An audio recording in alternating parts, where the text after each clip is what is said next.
Pakistan film industry में यूँ तो भारतीय फ़िल्म इंडस्ट्री से हमारा कोई दूर दूर तक मुकाबला नहीं है, लेकिन इसमें कोई शक नहीं है कि जब कोई लॉलीवुड की रिवायत तोड़ता है, कोई नए सब्जेक्ट पर, नए अंदाज से, नए टैलेंट के साथ कोई मूवी बनाई जाती है तो उसकी धूम ज़रूर मचती है, चाहे वो बड़े पर्दे पर हो, छोटी स्क्रीन पर हो या शॉर्ट फिल्म। वैसे I disagree with the first thing, और वो ये कि हमारा इससे मुकाबला उससे मुकाबला, उसकी एक अलग मार्केट है, हमारी एक अलग मार्केट है, और हमें मार्केट्स में रहते हुए अपने काम करना चाहिए। हुआ ऐसे, भारत के शहर नई दिल्ली में मुनक़िद हुआ 5वां येलोस्टोन इंटरनेशनल फिल्म फेस्टिवल, और उसमें पाकिस्तानी फिल्म वखरी ने धूम मचा दी है और बेहतरीन हिदायतकार का अवार्ड जीतकर पाकिस्तान का नाम रोशन किया है। इरम परवीन बिलाल ने बतौर डायरेक्टर उन्होंने ये एजाज़ हासिल किया है, और इरम हमारे साथ ही मौजूद हैं। इरम को वेलकम करते हैं। अस्सलाम वालेकुम Iram, I hope you are fine. बहुत शुक्रिया आपने शो के लिए वक्त निकाला। You have produced and directed this movie along with Abdul Aziz Merchant and Apoorva Bakshi. कैसा रहा एक्सपीरियंस, और आपकी मूवी जो थी वो मरूम कंदील बलोच से जो है ये इंस्पायर्ड थी? So please talk us through the movie and then the achievement that you have just been awarded. Thank you so much. पहले तो मैं कहूँ आबिद अजीज मर्चेंट है, अब्दुल अजीज मर्चेंट नहीं है, ऑलराइट। हमारे पाकिस्तान के प्रोड्यूसर हैं। अम, बहुत अच्छा लगा। एक तो खैर उसकी सिलेक्शन हुई वहाँ पे, हमें इसी बात का ज़रा थोड़ा सा इनिशियली सरप्राइज था। फिर क्लोजिंग नाइट के लिए मुनक्कद किया गया। के हिसाब गवर्नमेंट के पॉइंट ऑफ व्यू से ज़रा मुश्किल है पाकिस्तानी फिल्म्स को अभी भी वहाँ पे प्रोग्राम करना, बट आई वुड से कि फिल्म फेस्टिवल्स और फिल्म मेकर्स और जिसको सिनेफाइल कहते हैं, जो फिल्में पसंद करते हैं, वो बहुत ज़्यादा पाकिस्तानी फिल्मों को वेलकम करते हैं और इन्जॉय करते हैं। और आपको बस कहने की देर होती है कि पाकिस्तान की कोई फिल्म लग रही है और वो सोल्ड आउट हो जाती है। वाह। एटलीस्ट ये मेरा एक्सपीरियंस रहा है। ये मेरी दूसरी फिल्म, मेरी पहली फिल्म जोश, उसका वर्ल्ड प्रीमियर मुंबई में हुआ था 2012 में। उस वक्त हालात ऐसे थे कि आना जाना ज़रा ज़्यादा आसान था, और वहाँ पे भी बहुत अच्छी तरह से रिसीव हुई थी फिल्म, बहुत प्रेस मिला था हमें। और इस दफ़ा we were not expecting anything. वखरी माशाल्लाह has been doing great rounds, Pakistan में भी 7 हफ्ते थिएटर्स में थी जनवरी में। तो हमने बस हाँ कहा और ज़्यादा कुछ सोचा नहीं उसके बारे में, और उसके बाद फिर हमें जूरी का ये अवार्ड मिला। और बहुत ज़्यादा मतलब कि फैंस अभी कलकत्ते में भी लगी है पिछले वीकेंड पे, और काफ़ी ज़्यादा फैंस जो हैं वो रिक्वेस्ट कर रहे हैं कि इसकी बस एक ट्रैवलिंग स्क्रीनिंग हो इंडिया में। ये अच्छी बात है। लेकिन वैसे पाकिस्तानी मूवीज़ जो हैं वो अनफॉर्चुनेटली इतनी ज़्यादा देखी नहीं जाती हैं। अगर आप ओवरऑल बात करें, शॉर्ट फिल्म्स की बात करें, या वैसे भी हमारा फटाफट मुकाबला लगा दिया जाता है जी पड़ोसी मुल्क से। आप समझती हैं उस चीज़ को। ये जो मूवी आपने बनाई है, तो इसका लेवल आपने इतना हाई रखा है, तो आपके दिमाग में क्या चल रहा था? आपने पहले से सोचा हुआ था कि मैं ऐसी डायरेक्शंस दूंगी कि भाई हिट ही करनी है इस मूवी? देखिए, हर फिल्म मेकर जो है वो सबसे बेहतरीन फिल्म बनाने के लिए चलता है। हमने भी ये कोशिश की, टीम बहुत अच्छी थी, और आई गेस स्टोरी भी बहुत अच्छी थी। इट इज़ इंस्पायर्ड बाय कंदील। कंदील की स्टोरी नहीं है, बट वो जी। कैरेक्टर जो है इंस्पायर्ड है। तो उसमें काफ़ी हमने मसाला ऑर्गेनिकली, जिसको कहते हैं नेचुरली, उसमें बन गया। जैसे कि उनकी पर्सनालिटी थी इसमें, थोड़ा सा उसमें मसाल गाने भी हैं, अली सेठी, मीशा शफीन सबके बहुत, अब्दुल्ला सिद्दीकी ने म्यूज़िक दिया फिल्म का। तो काफ़ी ज़्यादा ज़रा शौक सी फिल्म बन गई। देखिए, आप हर वक्त आपकी नीयत तो होती है बेस्ट फिल्म बनाने की, और बाकी फिर यही होता है कि वक्त और टीम और टाइमिंग अगर आपका साथ दे तो फिर चांद चार चांद लग जाते हैं प्रोसेस को। अच्छा, फ़रियाल महमूद ने इसमें डेब्यू किया है, और इसमें द ग्रेट सलीम मिराज भी हैं। इस पे भी मैं बात करूँगा, लेकिन आपने अपनी इब्तिदा में ये बात की थी इरम, कि कितना हाथों हाथ लेते हैं इंडिया में मूवीज़ को। Now the Coke studio and the music of Pakistan वो तो बहुत ही मशहूर है, लेकिन मूवीज़ को आप बताएं, आपने वहाँ पे कैसा रवैया देखा, इसकी स्क्रीनिंग, और क्या कोई डिफ़िकल्टी भी आपको अभी रिसेंटली दरपेश आई, या फिर लोगों की जानिब से तो प्यार मिला, बट जो पॉलिसी साज है उनकी तरफ से was there any hurdle? Yes, I think there was a hurdle. वो थोड़ा सा उन्होंने ज़रा पाकिस्तानी फिल्म्स की लिए मुश्किल कर दिया था दिखाना, but as I said the festival directors took a stand and they showed the film. I you know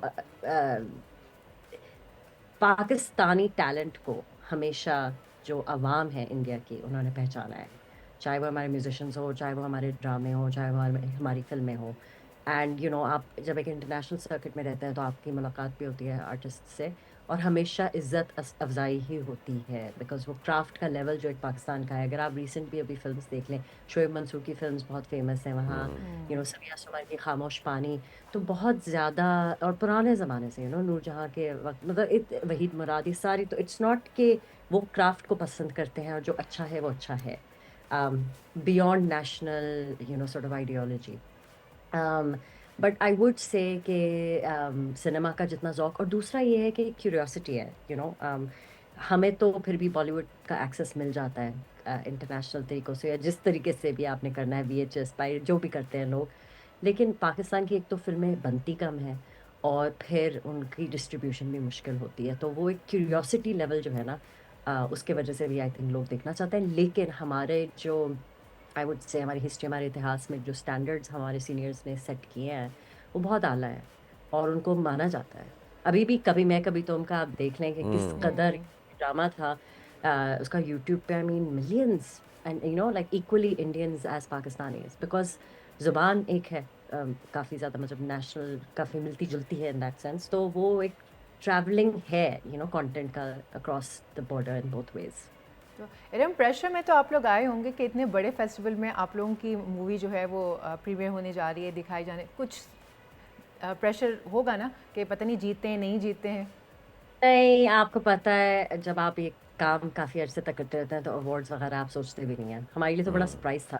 honestly it was a big surprise, and अल्लाह का शुक्र है, बिकॉज़ कई बहुत जगह आप नहीं जीतते, तो इससे बेहतर ये होता है बंदा क्रिटिक्स और अवार्ड्स से ना, क्रिटिक रिव्यू और अवार्ड से डिटैच रहे, बस अपना काम यू नो सर रख के बस नीचे काम करता रहे। एंड आई थिंक कि आई विल से कि अवार्ड मिले या ना मिले इस फ़िल्म को, जो हमें बैनुल अक़वामी सतह पे ऑडियंसेस ने प्यार दिया है, इट हैज़ रियली मतलब हमारी सर्टेनली यही कोशिश बहुत है बड़ी कि बात है कि एक मूवी इतनी हाँ, ऊपर तक आ गई है। तो आप ये यकीन करें कि अभी ये पिछले हफ्ते बार्सिलोना स्पेन में सिर्फ 3 फ़िल्में उन्होंने अपने फेस्टिवल से चूज़ की थी ब्रॉडकास्ट करने के लिए, तो ये स्पेनिश टीवी पे भी चली।